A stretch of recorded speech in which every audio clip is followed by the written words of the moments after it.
Hello and welcome to our long layered haircutting course. This course is going to teach you how to create beautiful, seamless, blended layers that will work for you every single time on any client asking for longer layers. And I'm also going to teach you in classes coming up how to take that same exact haircut and make the layers a little stronger, a little heavier, a little shorter. So this very first course is going to be on a doll head where we're cutting it down the middle. So it's going to be symmetrical on either side. We're going to start with step 1, which is going to be your design line. Step 2 is going to be the face framing. Step 3 is going to be your layering from the top of the head, the crown of the head, to the front hairline, so this section here. Step 4 is going to be layering from the top of the head to the occipital bone. Step 5 is going to be drying and styling it. Step 6 is going to be any of your finishing and checking all of your layers, adding texture, thinning it out, anything that you need to do in that step. And step 7 is your optional step if you need to create any type of fringe, curtain bangs, anything like that at the very end. So we always do that dry, and I'll explain that when we get to that point. So we're going to go ahead and start with step 1, where we're going to do the design line. I'm going to bring her up just a little bit. We always want to make sure we're staying very ergonomic. We don't want to be hurting our back. We want to use our chair to pump our client up as much as we need. And if their hair is way too long and you need your client to actually stand up, you can do that as well. That's also very helpful, sometimes with very long hair like this one here. So in order for us to be able to use this doll head several times, I'm not going to be going in and taking a ton of length, but I'll be going through all the steps so that you can see everything from start to finish, and then that will allow me to use her again for the same exact haircut with the side part, and also adding more layers in a different hair video. So we're going to start with the design line, which is step 1, and we just want to get the hair nice and smooth. Because we're going to be layering a lot of the hair afterwards, I don't take the time to section out the design line. If you feel like sectioning it out is helpful to you, you by all means absolutely can section out. I would section it from the occipital bone down if you wanted to do that, and then let out about 1-inch sections until you have everything down. But for me, I don't section it because I don't want to spend a lot of extra time on that step when I know that I'm going to go back through, layer everything, and check the length once it's dry. So I'm just going to get her nice and combed out. I want to make sure that my combing is very parallel to the hair. And what I mean by that is that the individual teeth are coming down parallel with the strands like this. So every strand is not crossing over. We want everything coming down without crisscrossing. I'm almost hitting her scalp with the teeth. If you do that, just be very gentle. So as I come in, I'm gonna get some tension on the hair and then come down. Make sure that I'm bringing that hair all the way down, and I don't want a bunch of hair bunching up underneath. So that's where we need to be really careful that we're not pushing that hair into the neck area and causing it to bunch up under there, because you will end up with some uneven length when you're done. So we want this to be nice and combed evenly. Combing is the most important part of any haircut.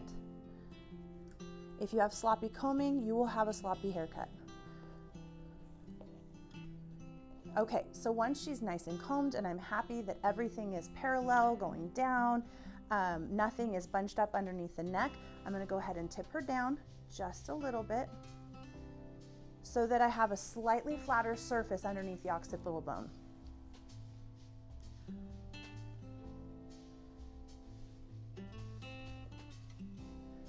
Now I'm going to comb again, making sure that everything is nice and clean. None of these hairs are crisscrossing. I'm going to grab it between my fingers and make my first cut. I'm going to turn her around so that you can see that. Let's go right here so that I'm not in the way. Now you would never want to bend over like this with a client. You would want to have her stand up or pump the chair up even more. I'm going to go in and make my first cut right in the middle. I'm only going to make that first cut about 1.5 to 2 inches wide. And then I want to comb again and make sure that it's not crooked. See how it's coming down crooked here? I need to even that out before I go, or I'm gonna have one side longer than the other side.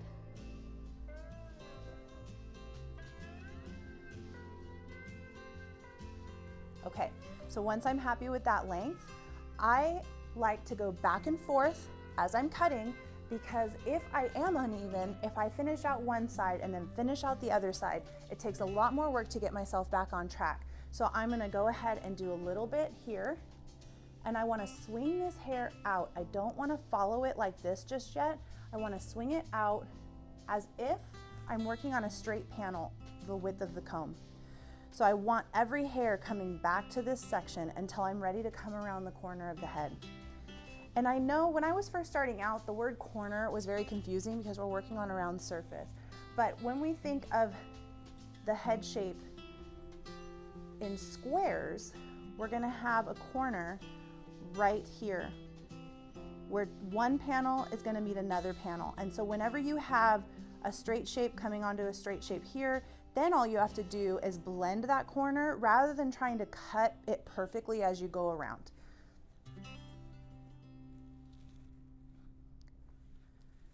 Okay, so we're gonna swing this back so we're working on a flat panel here.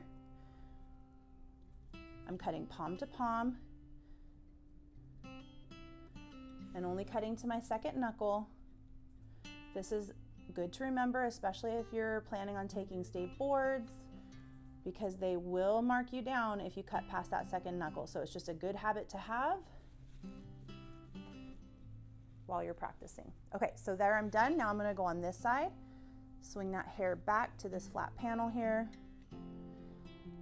And when we're working on a doll head, it's very important to keep every single cut at the same elevation. What I mean by that is with a doll head, it's very easy for me to bring it out or bring the hair in and not pay attention to where that hair is as I'm cutting. And if I do that, I'm gonna have different elevations and different lengths because the hair will be traveling further in some spots.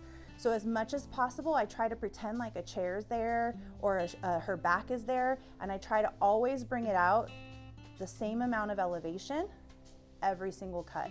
I don't wanna start here and then the next cut be out here, and then the next cut be here, because that will create a lot of uneven pieces in there. So be very aware of your elevation when you're cutting the design line. We want it to be as close as possible to zero elevation. Okay. Making sure as I go along that it's even on either side, and I can just do that by cross-checking. And when you're working in a mirror, obviously it's much easier to cross-check because you can see a lot better. Making sure her head's not tipping to the side. And she actually is tipping, so I'm gonna straighten her up just a bit and trim up this side here. Even that little bit of change in her head position will change the length of your cut, and you wanna be very aware of that. Okay, so once you're happy with that amount of the length, we're gonna bring a little bit more back to this panel here, and that's gonna help us with our guide towards the front. Now I'm gonna show you a couple different ways to cut the side all the way to the front, and there's not one way that's right or wrong. Just go with what makes the most sense to you and what feels best to you. So I'm gonna show you what I like to do, and then I'll show you two other options that can help you. So as I'm working, I've now cut this entire panel here. I'm gonna tip her head over so that her ear is heading towards her right shoulder, like this.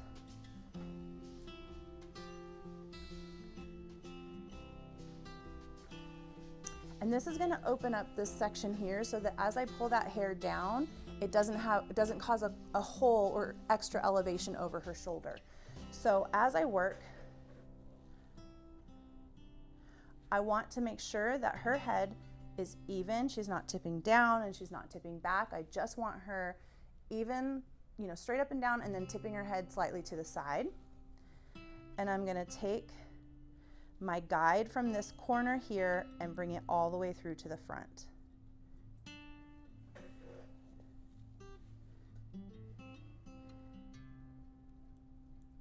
Okay, and So as I come through the front, this hair actually comes around the curve of the head a little bit.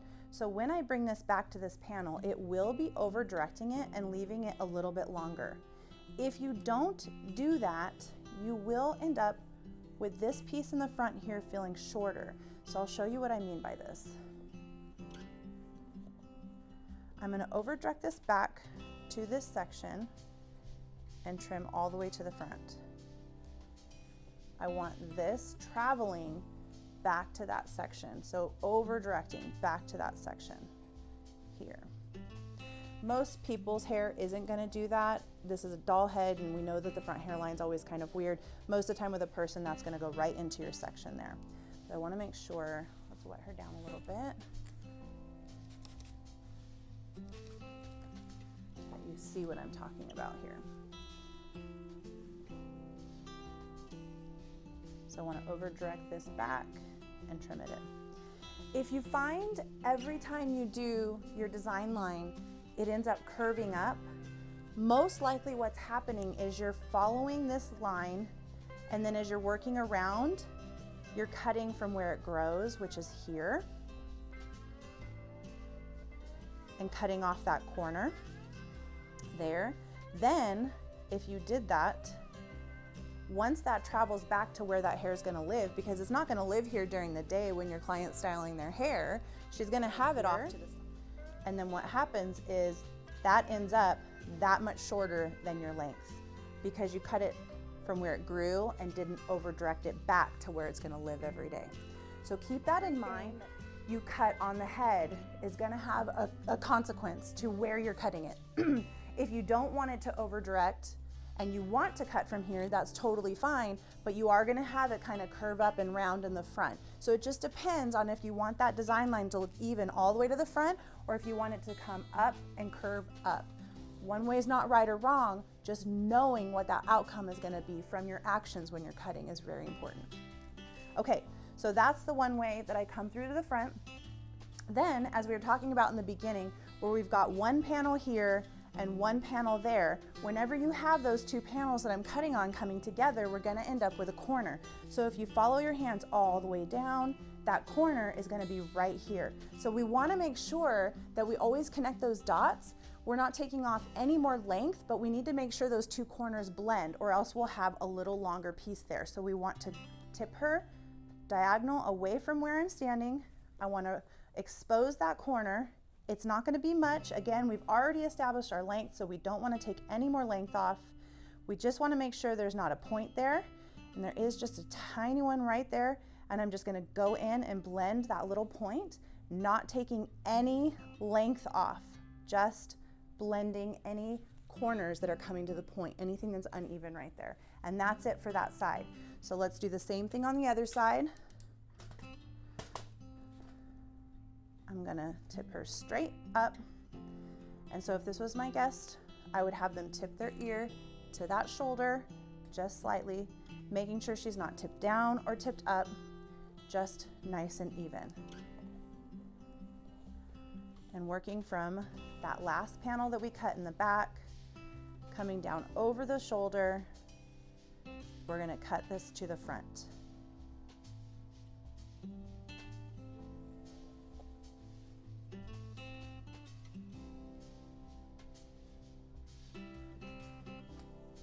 And tipping her to the side allows us to cut this length without causing very much elevation by having to bring that hair up above the shoulder. Okay, so dry it again on this side. Let's wet it down so it will over direct back into our section.